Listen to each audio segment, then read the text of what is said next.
Estará con nosotros Luis Donaldo Colosio Riojas, senador del partido Movimiento Ciudadano. ¿Qué tal, senador? Buenas tardes.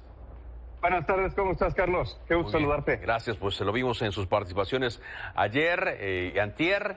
Por cierto, ayer nos dijeron que le arrojaron gasolina en los ojos. ¿Cómo se encuentra de esto?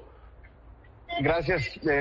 Afortunadamente bien, fue un incidente menor, no pasó a mayores. Lamento mucho lo sucedido y sobre todo que las cosas tengan que llegar a esos extremos, todos los extremos que se vivieron el día de ayer durante la jornada. Pero muchas gracias, me encuentro bien.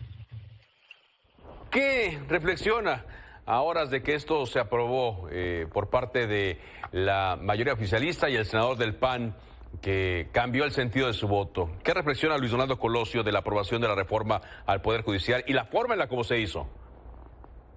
Carlos, se puedes dar cuenta que esto es algo que estaba sumamente maquinado desde hace mucho tiempo.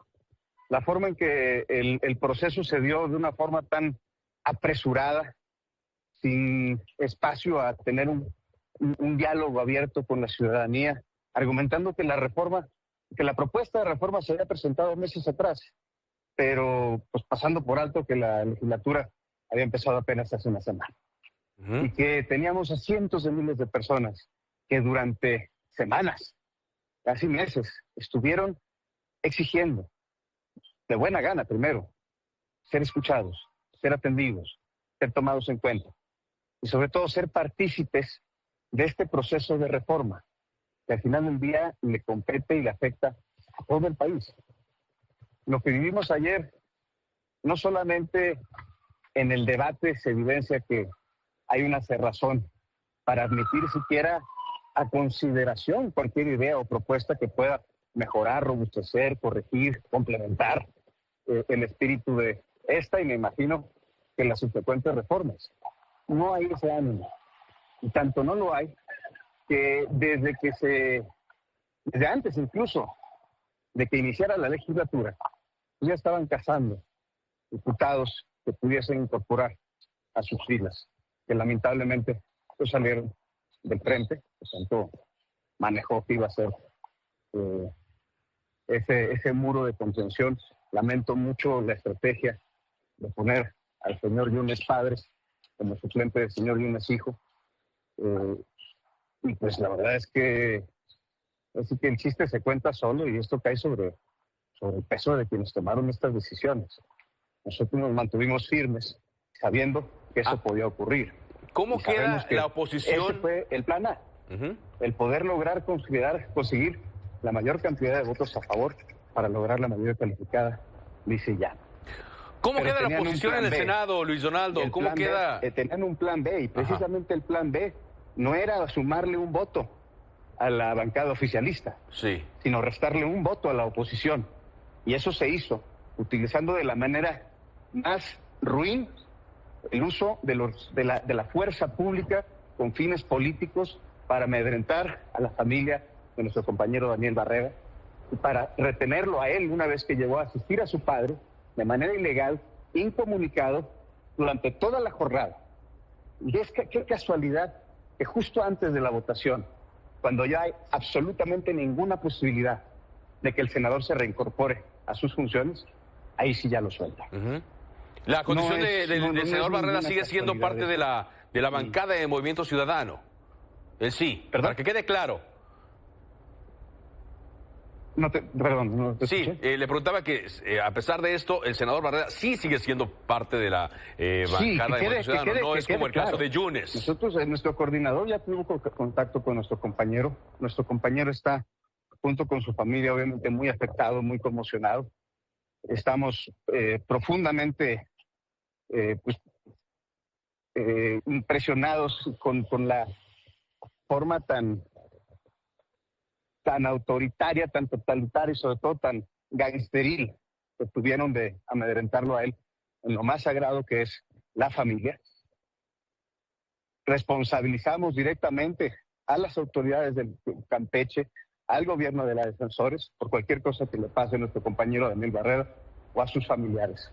Esto ya es una clara muestra de que sin ningún tipo de orden, sin ningún tipo de proceso, simplemente de manera arbitraria, políticamente motivada, prácticamente secuestraron a un senador de la República durante toda una jornada.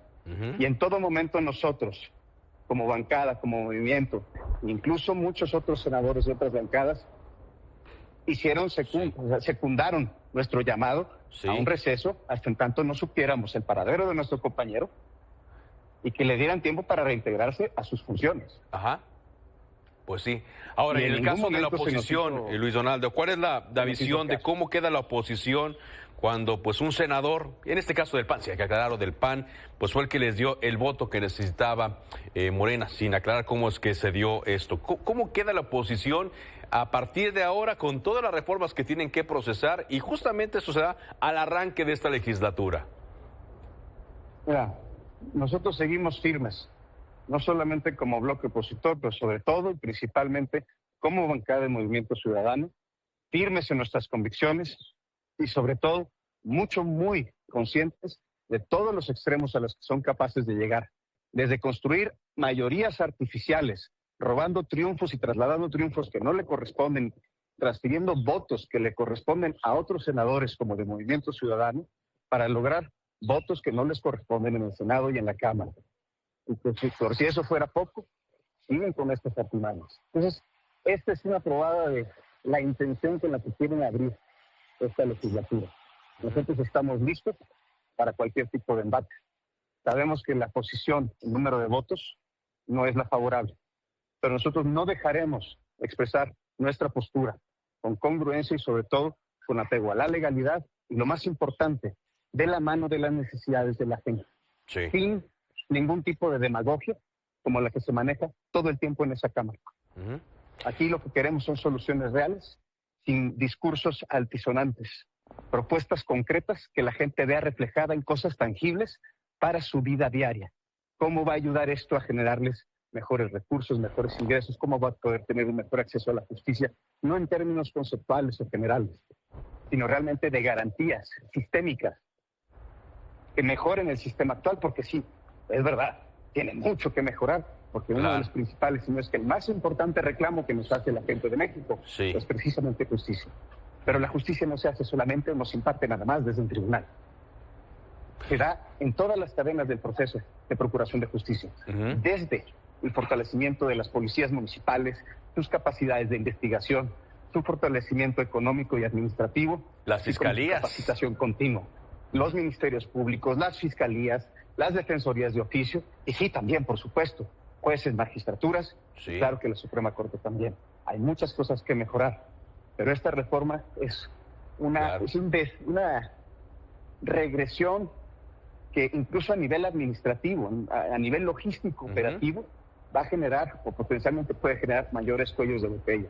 Y ya si lo vemos en un tema ya jurídico, normativo y de garantías, es decir, de derechos humanos, está afectando gravemente la independencia del juzgador, la imparcialidad del Poder Judicial y sobre todo esto pues va en perjuicio de la propia persona que va a ser usuaria, es decir, de la ciudadana, del ciudadano que va a estar viendo pensiones alimenticias, temas patrimoniales familiares, temas civiles, mercantiles, etcétera. O sea, temas del día a día donde se resuelven en lo local, por cierto, no en lo federal, más del 70% de todas las disputas judiciales de este país. En lo local, exactamente, ahí está lo atorado. Gracias, pues ya pasó. Gracias, Luis Donaldo, estamos atentos, muy amable. Muchísimas gracias, Carlos, que Dios te bendiga. Buenas tardes. Luis Donaldo Colosio, senador.